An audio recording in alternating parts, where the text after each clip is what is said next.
All right, here we go, folks. Central was at home against Abbeville. Abbeville ended up winning that game, like we said before, 2-1. So the Panthers are sitting here pretty, really looking good right now. They're going to get a home game, 2 home games against whoever wins this matchup. Now, this matchup hasn't been played yet. Like I said, Newberry is under quarantine because of the swine flu. So Mid-Carolina is going to play tonight against Palmetto. You want to know my prediction for that game? I'm going to go with Mid-Carolina in this one. Palmetto had a good game against Abbeville. They kept it close. But I'm taking Mid-Carolina because Palmetto actually has to come to them in this game. I'm going to take the home team in that contest. Mid-Carolina had a pretty good season. The Palmetto, on the other hand, faced some of our teams from the local area, like I said in that first bracketology show. And they kind of struggled against them. The Ware Shoals in the 96s in our region had a little bit of a struggle against them. I think they're struggling to get some offense going this season. So that's why I'm going to take Mid-Carolina at home in this game. All right, let's break down the playoffs now. We've already taken you through all the softball. Chesney versus Gilbert. Chesney moved on. They're sitting here waiting for the winner of the Emerald-Gilbert game. Like I told you before the break, Gilbert was the 2008 2A state champs, and that's why I'm going to take them against the Vikings. The Vikings have had a great season, but Gilbert's just a little too tough for them in this part of the bracket. Gilbert's going to get their rematch against Chesney. And that knocks our local Vikings out of the playoffs. Mark, I know you're a big Vikings fan. I know you keep up to date with that school. I know you have a prediction for this game. It's a huge playoff game for the Vikings. What do you see out of this game? Playoffs? Don't talk about playoffs. You kidding me? Playoffs? I just hope we can win a game. All right, Mark. I've lost confidence. I've lost total faith in you. I don't know what your problem is today, but you need to straighten up, really. I mean, it's really not that bad. I don't know what's got you all down and out, but we'll get back to you a little bit later on in the show, hopefully.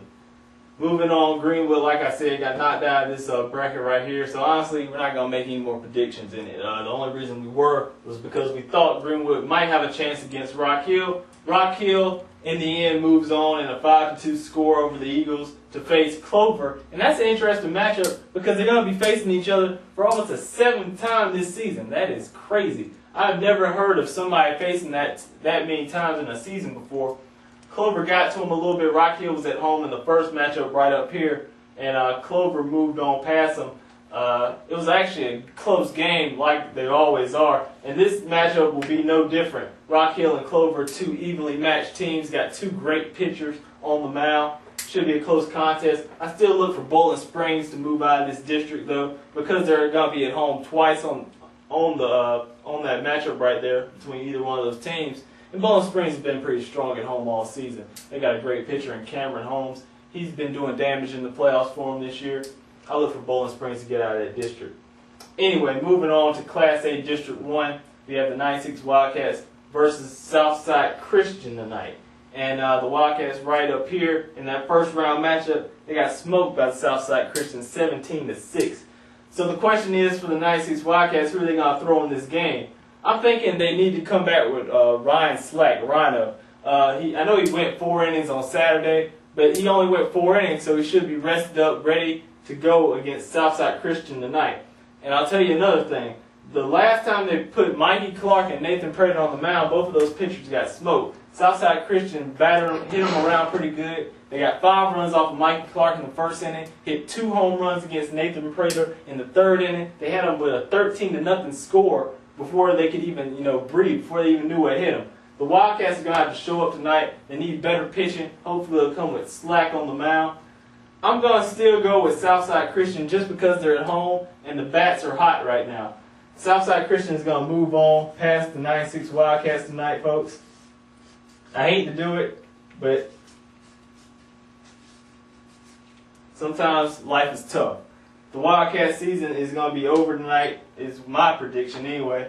Mark, what do you think about the game? Wildcats, Southside Christian. Looks like a pivotal matchup for the Wildcats. Could be the end of their season. It's a huge playoff game in Class A District 1. What are you thinking? Playoffs? Don't talk about playoffs. You kidding me? Playoffs? I just hope we can win a game. All right, Mark. Luckily, this show and this bracketology session with John G is over. Mark didn't, respond today to any of my requests. He just had the same old, repetitive response for some reason. Anyway, the bracketology is wrapped up.